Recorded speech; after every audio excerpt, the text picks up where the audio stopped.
4BC. Brisbane's News Talk 1116 4BC with Walter Williams taking your calls on 13 13 32.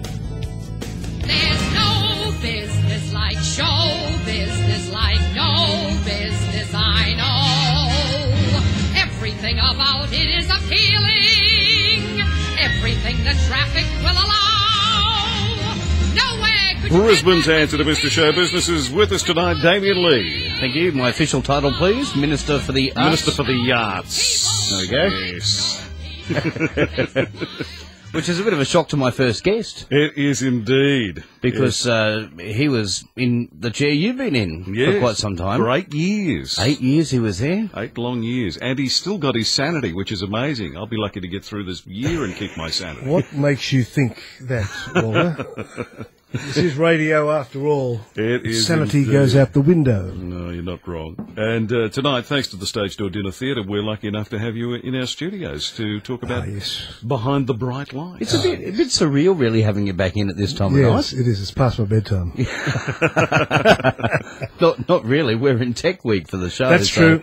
It's been up to all hours. Oh, really? Yes. I can't begin to tell you how late we've been working, but that's another story. Yeah, how have the rehearsals been going for this? Pretty good. Yeah. Pretty good, yes. It's a very talented group that's doing the show. Some very nice singers and dancers and actors, thespians, straight people as well. It's amazing. And it's supposed to be a musical spoof about musicals, isn't it? It's a story within a story, really, isn't it? Yeah, and a show within a show. So it's basically called Behind the Bright Lights. So it takes audiences behind the curtain. So we see what goes on behind the scenes. You'd be amazed what goes on behind the scenes. Yes. Well, he actually gave me a tour after Mother and Son the other time when I was down there. Yes. And I was quite surprised at how they do the staging and everything, because you haven't got a huge space to do it in. No. So I'm amazed at what you do and how resourceful you are. Yeah. Well, I mean, you have to be, and but this actually takes not so much the resourcefulness side of things. This takes more of the things like sets falling over, actors forgetting lines, divas having their big tantrums, all of those sorts of things that I guess. You're not calling Ian a diva, eh? Well, funny you should mention that. But, we'll just say by the end of the show, you could parallel him to a diva. Yes, you could do that. Actually, the role I play, Walt, is a director of this amateur theatre company, and he's a very flamboyant director. Wouldn't be out of place, you know, working down the valley somewhere, you know. Oh, no. So he's different. Yes. He's different. It's a very different role for Ian to be playing. It is. Bloody oath. I think it's pretty gutsy of you to take it on like you have. Well, you know, roles come offered to you, you read the script, you pass it on to your agent to negotiate, and away you go. I sent it back to him and said, do it. That's about what happened. And that's why you got dragged in here tonight by your Did director. you say dragged in here? Oh, no. Did he? That was the wrong choice of words, really, wasn't it? Oh. Does the picture fit now with the story we're telling? An unintended pun. Now, we did make reference last week on the show that there is a likeness to Bette Davis in Whatever Happened to Baby Jane to your character by the end of the play. Well, I don't know. I got frocked up in dress rehearsal the other night, and there were quite a few fellas thought that I looked pretty good. Well, I saw on our 4BC website when they posted the photo. Well, there you go. There was all those compliments. And that's right. And there was an offer of a date. There was from Phil. And that photo was without the jewellery. I mean, Yeah, well, now we got the jewellery on. Oh, you weren't even accessorised. What were they thinking? yeah, it's amazing what effect it has on me. I mean, Damien has been strangely drawn to this character, I have to say. Yeah, right. Coming back to the reality of the show now, it's filled with some great one-liners all the way through the show. It's certainly going to keep people laughing. And, of course, some great musical numbers as well. Lots of songs that people will know from other musicals, of course. Well, I heard you say the other day on Sports Today, you described it as a jukebox musical. Well, yeah, a lot of musicals that don't have original songs in it are loosely called jukebox musicals because everybody knows the song before they see the show. But look, if you come along and see the show, you'll just have a ball. There's, as I said, lots of laughs, great songs, really great songs, and, lots of fun to be had. And that's what we pride ourselves on at Stage Door. And, I must say that, our leading director here on stage is doing a fantastic job. What made you want to take up the role? It's something, I mean, I've been in the entertainment business for a long time as a performer, singing and telling stories and doing all that, but I've never ever done a stage show. And, of course, working the hours that you now work... Impossible. Impossible. You can't do it. Which is, one of the benefits, I guess, of not working these hours now.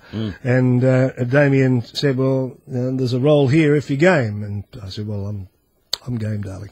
And you had this talented cast. Who else have we got standing alongside you, treading the boards? We've actually got, it's a really diverse cast because that's what you get in community-based theatres because you get people from all walks of life. So we've got Ken Coons, who's an ex-American gridiron player.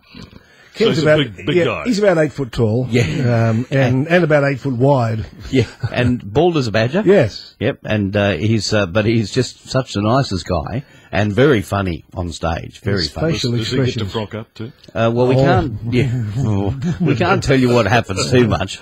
You've also got on the younger end of the scale, Matty Angelino. You've got Laura Meldon. You've got Bobby Lee Dionysus. And you've also got Colleen Crisp as well. So She was in Mother and Son. that's right. Oh, she was great in that. Yeah. So there's a really strong cast that have put a lot of time and effort into the show to make sure, because it's even harder to take a show and make it bad to make it funny. Do you know what I mean? Which is what we were trying to do with this, to make it a real grassroots, very small community theatre company, and have all of these tragic things happen with the sets falling over and costumes not Yes. fitting. And Any costume mishaps? oh yeah. Oh, yes. Yes. My word.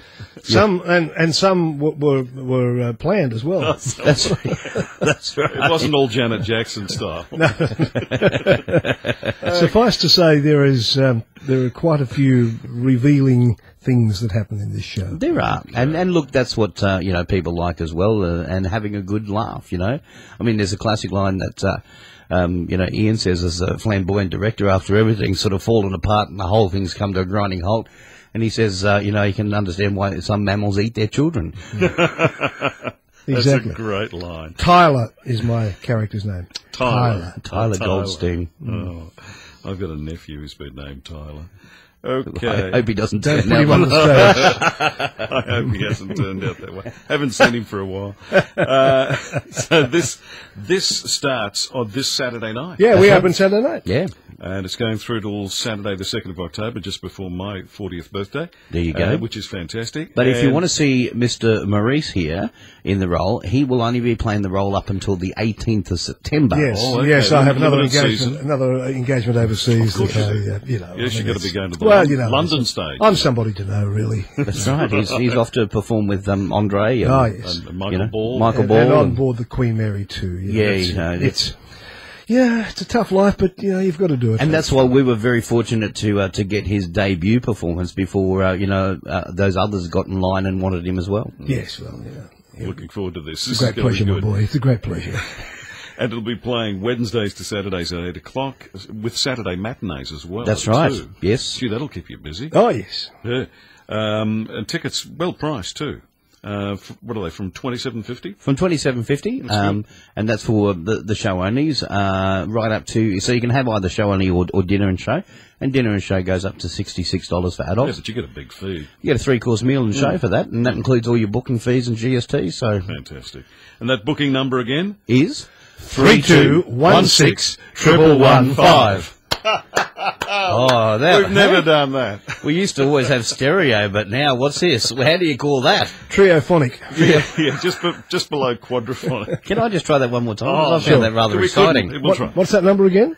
It's 32161115. $32161115. There we go.